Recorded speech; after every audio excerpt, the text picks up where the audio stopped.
Hey guys, আমি পাশে একটা নতুন ব্লগ নিয়ে চলে এসেছি। বাট ব্লগটা হচ্ছে ভোটের দিনকার, যেহেতু আমার এডিট করা হয়নি তাই জন্য পোস্ট করে উঠতে পারিনি।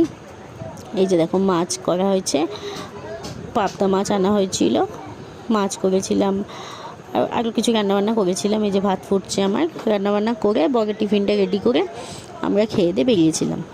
যেহেতু আমার ভোট ছিল বাপের বাড়িতে, সেহেতু গেছিলাম আমরা। এই যে মেয়ে আর আমি যাচ্ছি, একটু ভিডিও তুলে নিয়েছিলাম ট্রেনের মধ্যেই।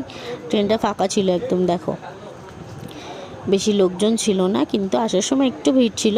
পরের দিনকে এসেছিলাম, সেদিনকে ছিলাম না, আমরা বাড়িতে ছিলাম না, বাপের বাড়িতেই ছিলাম, সেদিনকে আর আসিনি।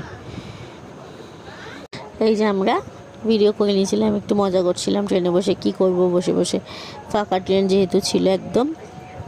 তারপরে আমার বোন এসেছিল, দেখো পরে ভিডিওতে দেখতে পাবে তোমরা। এই যে বোন, আমি আর ভাই গেছিলাম ভোট দিতে।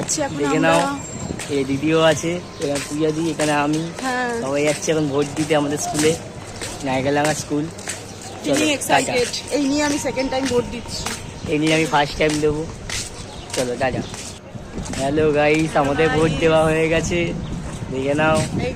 এই যে আমাদের আঙুলের ছাপ, ভোট ডান, দেখে নাও। আমরা এখন বাড়ির দিকে রওনা দিয়েছি। আবার সামনে বছর আসছে বছর, আবার 4 তারিখে দেখা হবে। টাটা।